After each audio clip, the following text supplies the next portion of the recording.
সাতক্ষীরা শহরের সার্কিট হাউসের পশ্চিম পাশে মেহেদিবাগ এলাকা পানিতে প্লাবিত ঘরের হয়ে ভিতরে পানি, সাধারণ আমরা ঘরের মানুষের পানি জীবনযাপন কিছুটা বিপন্ন নিজেরাই হয়ে পড়েছে।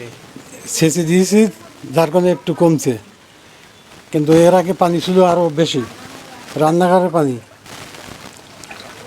আমাদের পানির জন্য বেশ সমস্যা। আমাদের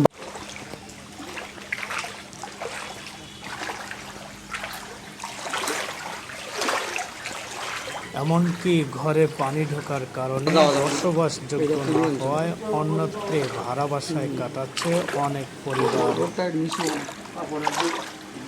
বিঘ্নিত হচ্ছে। এই জন্যে আমাদের এই পানির জলবদ্ধতা যাতে নিষ্কাশন হয়, এজন্য প্রশাসনের দৃষ্টি আকর্ষণ করছে।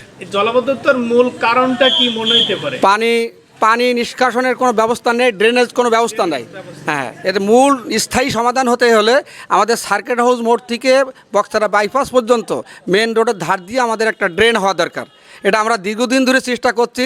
আমরা কমিশনার সাহেব, মেয়র সাহেব, ওনাদের সাথে কয়েক বছর যাবত আমরা ধরা করছি, কিন্তু ওনারা কোনো ব্যবস্থা এ পর্যন্ত নিতে পারেননি। এর জন্যে আমরা খুবই অসুবিধার ভিতরে আছি। খুব দ্রুতই এলাকায় পানি নিষ্কাশনের জন্য ড্রেনটা পরিষ্কার এবং যাতে পানি সরতে পারে সেই ব্যবস্থা করার আহ্বান জানিয়েছে এলাকার শত শত মানুষ। সাংবাদিকদের সামনে জলাবদ্ধতার তীব্র ইতিহাস বর্ণনা করতে যেয়ে কান্নায় ভেঙে পড়েন এলাকার বয়োবৃদ্ধ এবং সাধারণ শিশুরাও।